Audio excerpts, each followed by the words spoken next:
Hello बच्चों, let us read the question.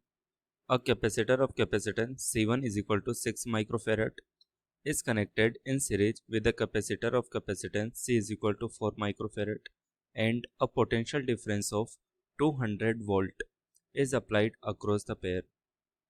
Calculate the equivalent capacitance. What are charge Q1 and potential difference V1 on the capacitor 1 and Q2 and V2 on capacitor 2. तो question के अंदर हमें दिया हुआ है एक capacitor C1 है, दिस इज C1, उसे सीरीज में कनेक्ट किया हुआ है C2 के एंड अक्रॉस दिस कॉम्बिनेशन एक 200 वोल्ट की बैटरी लगाई हुई है। अब हमें कैलकुलेट करना है C1 के अंदर चार्ज कितना होगा, दैट इज Q1, C2 के अंदर चार्ज कितना होगा, दैट इज Q2, और potential drop across C1 and C2, potential drop across C1 हमें कैलकुलेट करना है, दैट इज V1, और C2 के अक्रॉस दैट इज V2, ये कैलकुलेट करना है। और इस कॉम्बिनेशन का C इक्विवेलेंट कैलकुलेट करना है। तो सबसे पहले हम की कॉन्सेप्ट समझ लेते हैं। की कॉन्सेप्ट हमारे पास होगा कैपेसिटर का series combination. Let us suppose हमें दो कैपेसिटर दिए हुए हैं C1 एंड C2, ये सीरीज में कनेक्टेड हैं, तो इनका C इक्विवेलेंट होगा, वो हम लिख सकते हैं C1 into C2 upon C1 plus C2, ये C इक्विवेलेंट होगा। एक फॉर्मूला हम ये यूज़ करने वाले हैं।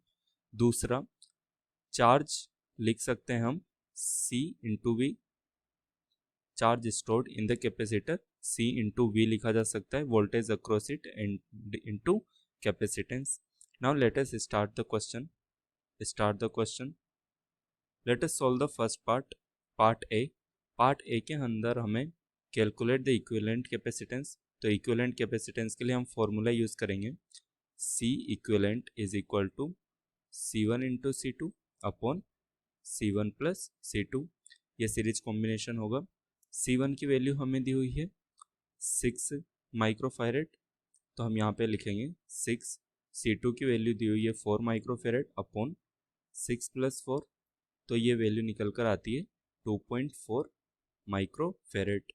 तो हमारा जो फाइनल आंसर होगा C equivalent is equal to 2.4 microfarad. ये तो पहला हो गया। अब पार्ट बी के अंदर हमें चार्ज Q1 कैलकुलेट करना है और पार्ट डी के अंदर ऑल्सो हमें चार्ज Q2 कैलकुलेट करना है। अब यहाँ पर हम part B plus part D दोनों को साथ साथ सोल्व करेंगे। क्वेश्चन के अंदर हमें C1 कैपेसिटर दिया हुआ है, यह हमें C2 कैपेसिटर दिया हुआ है, दोनों सीरीज के अंदर कनेक्टेड हैं, दोनों के दोनों सीरीज के अंदर कनेक्टेड हैं। इसके अंदर Q1 चार्ज स्टोर होता है और Q2 चार्ज इसके अंदर स्टोर होता है। अगर हम इसे इक्विवेलेंट सर्किट में कन्वर्ट करें तो ये हमारा C इक्विवेलेंट हो जाएगा। Now let us suppose this is point A, this is point B, this is point C। Similarly we can write this is point A and this is point C. Now let us suppose Q amount of charge is flowing through point A, so same amount of charge will flow through point B and similarly same amount of charge will flow through point C. तो हम ये बोल सकते हैं कि जो C1 के अंदर चार्ज स्टोर होगा वही चार्ज C2 के अंदर स्टोर होगा, और सिमिलरली इक्विवेलेंट सर्किट में भी हम बोल सकते हैं कि same amount of charge store होगा C इक्विवेलेंट में। तो हम यहाँ से Q की वैल्यू कैलकुलेट कर सकते हैं। Q is equal to CV, जो हमारा स्टैंडर्ड फॉर्मूला है वो यूज़ करेंगे। यहाँ पर C होगा C इक्विवेलेंट इनटू वोल्टेज, जो हमें पता है C equivalent voltage across A and C point हमें दिया हुआ है 200 वोल्ट, तो हम इसे यहाँ पर पुट कर देंगे।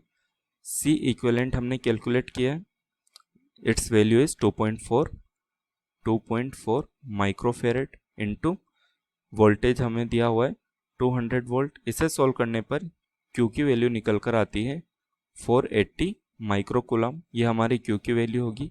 And same Q amount of charge store होगा C1 में, तो इसकी वैल्यू हो जाएगी Q1 की वैल्यू भी यही होगी एंड Q2 की वैल्यू भी यही होगी।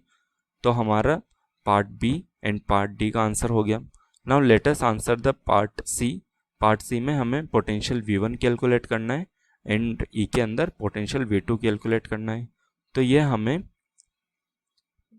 दिया हुआ है C1 and this is C2। इसके अक्रॉस जो वोल्टेज ड्रॉप होता है वो है V1 और वोल्टेज ड्रॉप अक्रॉस C2 होगा V2। तो इसके लिए हम क्या करेंगे, हमें चार्ज स्टोर्ड इन C1 पता है that is Q and C2 के अंदर भी पता है दैट इज ऑल्सो Q। तो हम यहाँ से V1 कैलकुलेट कर लेंगे। तो V1 कैलकुलेट करने के लिए हम अपना स्टैंडर्ड फॉर्मूला यूज करेंगे that is Q is equal to CV। Q हमें पता है Q स्टोर है इक्वल टू C1 पहले हम फर्स्ट के लिए सॉल्व करते हैं, फर्स्ट कैपेसिटर के लिए। तो ये C1 V1 हो जाएगा। Let us put the value. Q की वैल्यू कितनी होगी, Q की वैल्यू होगी C equivalent into V upon C1 is equal to V1। ये फर्स्ट फॉर्मूला हो जाएगा हमारा। सिमिलरली हम कैलकुलेट कर सकते हैं फॉर C2 के लिए फॉर्मूला क्या होगा, C equivalent into V upon C2 is equal to V2। ये पोटेंशियल अक्रॉस सेकेंड कैपेसिटर भी निकल गया। अब यहाँ पर हम न्यूमेरिकल वैल्यू रखकर इसे सॉल्व कर लेते हैं। तो V1 is equal to C equivalent हमारा था 2.4 microfarad into V voltage is 200 volt upon C1 कितना है, C1 हमें दिया हुआ है 600 माइक्रोफेरेड, 6 माइक्रोफेरेड। तो ये हो गया 6 माइक्रोफेरेड। इसे सोल्व करने पर ये वैल्यू निकल कर आती है 80 वोल्ट। सिमिलरली हम V2 कैलकुलेट कर सकते हैं। V2 is equal to 2.4 microfarad into 200 volt upon C2 की वैल्यू कितनी दी हुई है, C2 की वैल्यू 4 माइक्रोफेरेड दी हुई है। तो हम यहाँ पर लिख देंगे 4 माइक्रोफेरेड। तो यहाँ से जो वैल्यू निकल कर आएगी वो होगी 120 वोल्ट। तो हम अब यहाँ से हम अपने फाइनल आंसर्स लिख सकते हैं। फाइनल आंसर्स पार्ट ए के अंदर हमें कैलकुलेट करना था C इक्विवेलेंट कैलकुलेट करना था। C इक्विवेलेंट की वैल्यू होगी 2.4 माइक्रोफेरेड। पार्ट बी के अंदर हमें Q1 कैलकुलेट करना है। तो हमारी Q1 की वैल्यू होगी Q1 is equal to 480 microcoulomb. Part C के अंदर हमें V1 कैलकुलेट करना है जो हमारा है 80 वोल्ट। पार्ट डी के अंदर हमें Q2 कैलकुलेट करना है which is again 480 microcoulomb.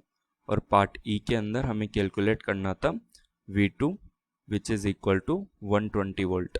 Thank you so much.